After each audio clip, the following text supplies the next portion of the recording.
If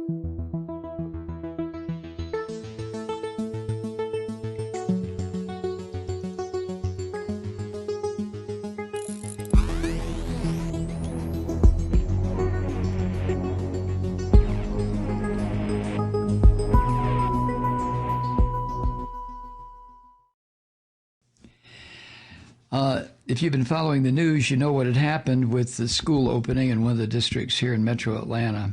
Oh, my God.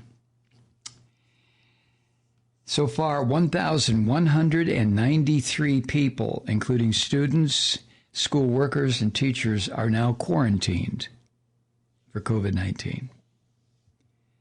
Gosh, who would have thought? I mean, nobody warned us that this would happen, right? What is this level of idiocy in this country? Is it because we just expect, oh, well, death only occurs to folks over there. It doesn't occur to us. You know, you got to have cancer or heart attack or diabetes or they got to be old or maybe a car crash. It's not going to happen to us, huh? No, we live here in suburban America. We have all these kids and we go to the best white schools imaginable. Nothing's ever going to happen to us.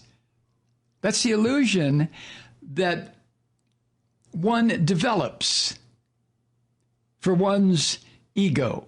I don't mean the ego that says, I'm better than anybody. I mean the part of the ego that can't contemplate its own non-existence.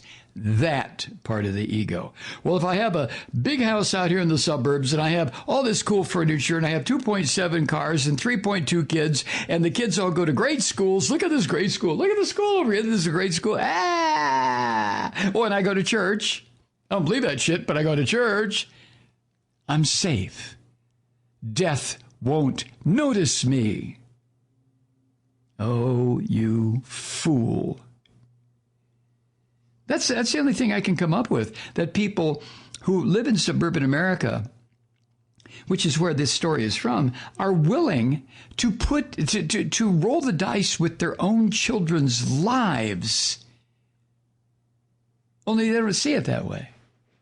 Well, I'm safe. I'm protected. I have a $600,000 McMansion out here in suburban Atlanta. I wouldn't go near Atlanta because, you know, all those coloreds down there and stuff. But, oh, I'm fine. Yeah, my husband's a and I do, you know, but it doesn't make any difference what the job is.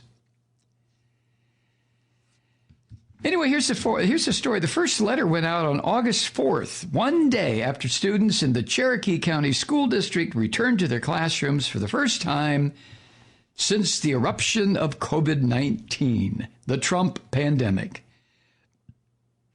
Dr. Ashley Kennerly, the principal of Sixes, like the number, Sixes Elementary School, wrote the following. Harumph. Dear parents, I am writing this letter in order to communicate that a student in second grade has tested positive for COVID-19. I'm writing to communicate? Anyway, by the time the last bell rang on Friday afternoon, this past Friday, principals at 10 other schools had sent similar letters to families in Cherokee County. Here's how it's described. A bucolic and politically conservative stretch of suburbs north of Atlanta. And this week, more letters went out. Oh, gosh. Really? Our children are infected. Our children are now carriers of the COVID-19. Dumbasses. Altogether, nearly 1,200 students and staff members in these school districts have been ordered to quarantine. And 2 days ago, on Tuesday, one high school closed its doors until at least August 31st. A second high school followed that example yesterday. God. Now, we know that a lot of the nation's largest school systems have decided in recent weeks to start this academic year online. I live in Metro Atlanta with my daughter, but we live in a county that had, and it's a county run by people who are not known for their vast intellectual capacity, but they had the sense to say no school openings, period. Why? Because this county has not an extraordinary number of COVID-19 cases, but high enough, and infection rates high enough, and cases high enough, and death high enough to give pause to the idea that these white suburbanites have been pushing freedom. We want our freedom. You want me to get my goddamn gun? We want freedom. We want to put the kids in school.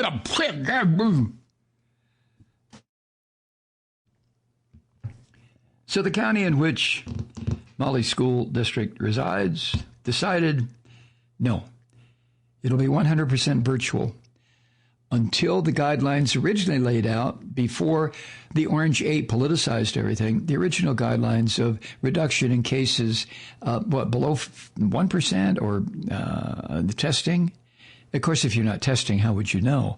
But a decline in positive tests over a 2 or 3 week period. None of that has happened here in Georgia. Not anywhere, nowhere, not one district, not one county, not one city in Georgia has had declining numbers for 2 or 3 weeks. Hell, we haven't had declining numbers for 2 or 3 days. But you know, some of these parents in suburban Atlanta or suburban wherever, oh no, none of this shit. My kid's got to go back to school. I'm getting sick of going upstairs and smelling marijuana in his bedroom. Let him smoke it at the school.